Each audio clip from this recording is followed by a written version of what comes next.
In other news, the Competition Commission launching its first inquiry report into e-commerce platforms. The report looks into the online classified marketplace, food delivery and accommodation. In other words, what do you see when you search things online? James Hodge is the Chief Economist at the Competition Commission. James, good evening to you and thank you for your time. So we all know that Google will give more prominence to services or suppliers that actually pay it. When you search for a service or a supplier on Google, you're not getting the natural response, you're getting almost a paid response. What impact does that have on what we actually see? Well, it has a huge impact because the top of the screen on Google are paid ads, and they're labeled as that, and that's their revenue model.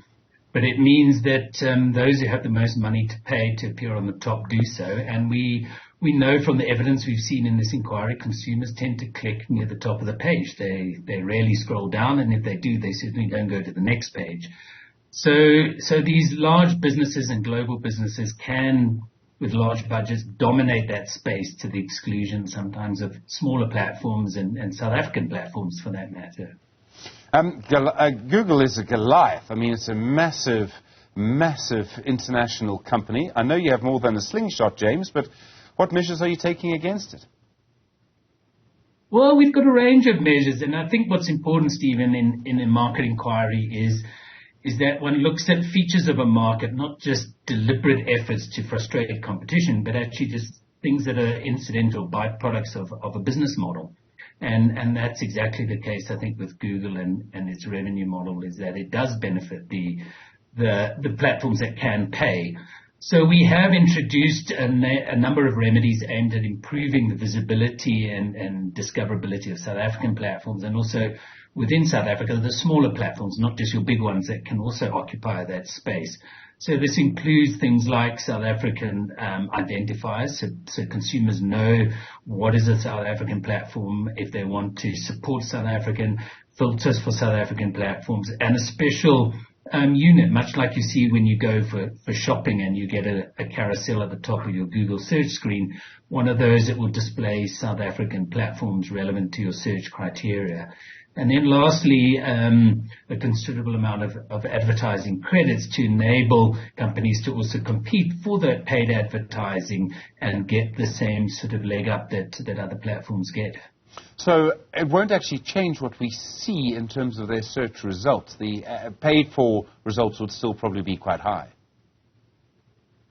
They certainly will, but you should see more South African platforms in those paid results because of the advertising credits.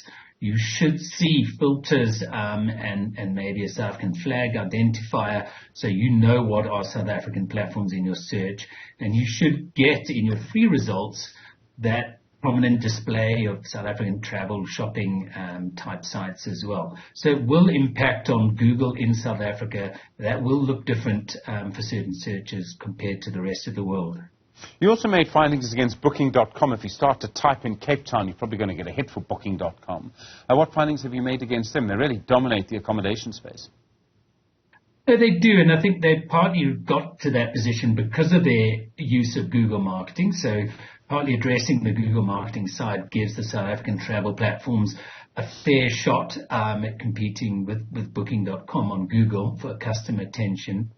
But the other thing that they do is what we call a price parity clause. So in essence, any hotel or accommodation provider who contracts with them cannot price lower on any other platform or even their own online service. So that gives Booking.com a huge advantage. And these price parity clauses have been ruled anti-competitive in Europe, and they have been dropped by Booking.com, but they persist with the same behavior in South Africa. So we are looking to remove that, and that should enable certainly, what is quite a crowded South African space in terms of travel platforms to actually get some significance and growth. So are you expecting then these changes to actually change the market? You will expect other players, smaller players maybe, to be able to get in? Precisely. So I think this inquiry has looked at two levels almost. Competition amongst platforms, what's impeding that competition, and why are we seeing some of these categories dominated by one or two companies. And then the second level is on those platforms, because they're so important. for businesses to reach consumers, the online consumer, it's ensuring that there's fair competition amongst the business users. So that, for instance, would bring up things like the self-preferencing that Google has been accused of globally, that we're also looking to address conflicts of interest on the Takealot platform where they sell, but also are a marketplace for others to sell, and that have been raised globally in respect of Amazon. So we're looking at both levels of the market and looking to see whether we can introduce fairer competition, level playing field, and just have a more inclusive digital economy. James Hodge, thank you. Chief Economist at the Competition Commission.